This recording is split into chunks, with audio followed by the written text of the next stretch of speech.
viewers, welcome to our ECE preparation. இப்போ பாத்தீங்க அப்படினா அண்ணா யுனிவர்சிட்டி அசிஸ்டன்ட் ப்ரொஃபசருக்கான டெஸ்ட் பேட்ச் வந்து ஈஸிக்கு போயிட்டு இருக்கு அப்படிங்கிறது நம்ம ஸ்டூடண்ட்ஸ்க்கு தெரியும். ஓகேங்களா? இப்போ பாத்தீங்க அப்படினா நம்ம ட்ரிபிள் ஈக்கும் வந்து செப்பரேட்டா வந்து கண்டக்ட் பண்றோம். ஓகே? ஏன் அப்படினா அதாவது few ட்ரிபிள் ஈ ஸ்டூடண்ட்ஸ் வந்து மேம் எங்களுக்கு இது பண்ணுங்க யாரும் பண்ணாததனால एक्चुअली ECE ஸ்டூடண்ட்ஸ்மே அந்த மாதிரி தான் வந்தாங்க. எங்களுக்கு டெஸ்ட் பேட்ச் வந்து கண்டக்ட் பண்ணுங்க அப்படிட்டு. சோ அவங்கள வச்சு பிளான் பண்ணி process ஆயிட்டு இருக்குது தான் இந்த assistant professor ECE test batch. இப்போ ட்ரிபிள் ஈ ஸ்டூடண்ட்ஸும் கேட்டிருக்கிறதுனால நம்ம ஸ்டார்ட் பண்ணியிருக்கோமா? ஓகேங்களா? ஸோ நீங்கள் எம்இ கேண்டிடேட்டாக இருந்து நீங்கள் அசிஸ்டன்ட் ப்ரொஃபசர் டெஸ்ட் பேட்ச்க்கு அசிஸ்டன்ட் ப்ரொஃபசருக்கு அப்ரோச் பண்ணுறவங்களா இருந்தீங்க அப்படின்னா தாராளமாக நம்மளோட டெஸ்ட் பேட்ச்சில் ஜாயின் பண்ணிக்கோங்க. ஓகேவா? ஸோ ECE வேற ட்ரிபிள் இ வேற. ஸோ பேஸ்ட் ஆன் உங்களோட ட்ரிபிள் இ சிலபஸை பேஸ் பண்ணி தான் நம்ம கொஸ்டின்ஸ் எடுப்போம். ஓகே?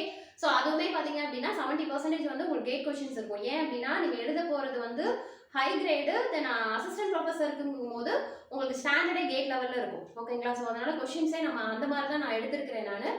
ஸோ அதனால் மோஸ்ட்லி வந்து 60% கொஷின்ஸ் வந்து உங்களுக்கு கேட் கொஷின்ஸாக தான் இருக்கும். ஓகே? ஸோ அப்போது ட்ரிபிள் ஈக்கு என்ன சிலபஸோ அந்த சிலபஸ் பேஸ் பண்ணி தான் நம்ம என்ன பண்ணியிருக்கோம் அப்படின்னா ஷெடியூல் மேக் பண்ணியிருக்கோமா? கீழே டிஸ்கிரிப்ஷன் பாக்ஸில் அதுக்கான ஷெடியூல் வந்து நான் கீழே அட்டாச் பண்ணி கொடுத்துட்றேன்.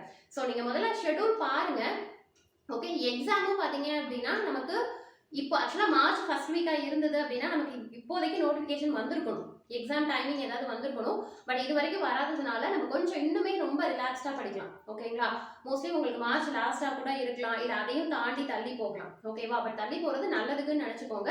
இன்னுமே ப்ரிப்பேர் பண்ணுறதுக்கு நிறைய டைம் இருக்குது. இன்னொன்று எலக்ட்ரிக்கல் ஸ்டூடெண்ட்ஸுக்கு ட்ரிபிள் இ ஸ்டூடெண்ட்ஸுக்கு இது ஒரு நல்ல ஒரு ஆப்பர்ச்சுனிட்டி அப்படின்னே சொல்லலாம். ஏன் அப்படின்னா பேரலாக நீங்கள் அதுவும் எம்இ ஸ்டூடெண்ட் ஆயிருந்தீங்க அப்படின்னா நீங்கள் வந்து என்னது அசிஸ்டன்ட் ப்ரொஃபஸருக்கும் ப்ரிப்பேர் பண்ணிக்கலாம், அஸ் வெல் அஸ் வந்து CMW SSBக்கும் ப்ரிப்பேர் பண்ணிக்கலாம். ஓகேங்களா? ஸோ இது உங்களுக்கு கிடைச்ச ஒரு நல்ல வாய்ப்பு, மிஸ் பண்ணிடாதீங்க.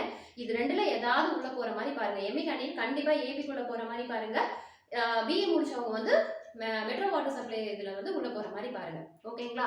ஸோ நமக்கு ரெண்டுத்துலையுமே வந்து டெஸ்ட் பேட்ச் போயிட்டு இருக்கு. பட் நீங்கள் எதுக்கு பர்டிகுலராக அப்ரோச் பண்ணுறீங்க? இப்போ எம்இ ஸ்டூடெண்ட்டாக இருந்தீங்கன்னா தாராளமாக அண்ணா யூனிவர்சிட்டி டெஸ்ட் பேட்சில் வந்து ஜாயின் பண்ணிக்கோங்க. ஓகே? ஸோ அதனால ஈஸியை போட்டு கன்ஃபியூஸ் பண்ண வேண்டாம். உங்களுக்கான ஷெடியூல் என்னவோ உங்களுக்கான கொஸ்டின்ஸ் என்னவோ நம்ம செப்பரேட்டாக தான் ப்ரிப்பேர் பண்ணியிருக்கிறோம். ஓகேங்களா? மற்ற சப்ஜெக்ட்ஸ்மே பற்றி கவலைப்பட வேண்டாம். நான் ட்ரிபிள் இ ஃபேக்கல்ட்டியை வச்சு தான் மேக் பண்ணியிருக்கிறேன். ஓகே? உங்களுக்கும் அதே மாதிரி கொஸ்டின்ஸ் ஆன்சருக்கு சொல்யூஷன் PDF தாராளமாக கொடுப்போம். ஓகேங்களா? ப்ரொசீஜர் எல்லாமே சேம் தான். ஓகே? ஸோ உங்களுக்கு இதை பற்றியான டீட்டெயில்ஸ் வேணும் அப்படின்னா நீங்கள் மென்ஷன் பண்ணிக்கூடிய நம்பருக்கு வந்து கான்டாக்ட் பண்ணுங்கள். ஓகேங்களா? ஃபீஸ் வந்து என்ன அப்படின்னா 1000 rupees ஃபிக்ஸ் பண்ணியிருக்கிறோம். ஓகே?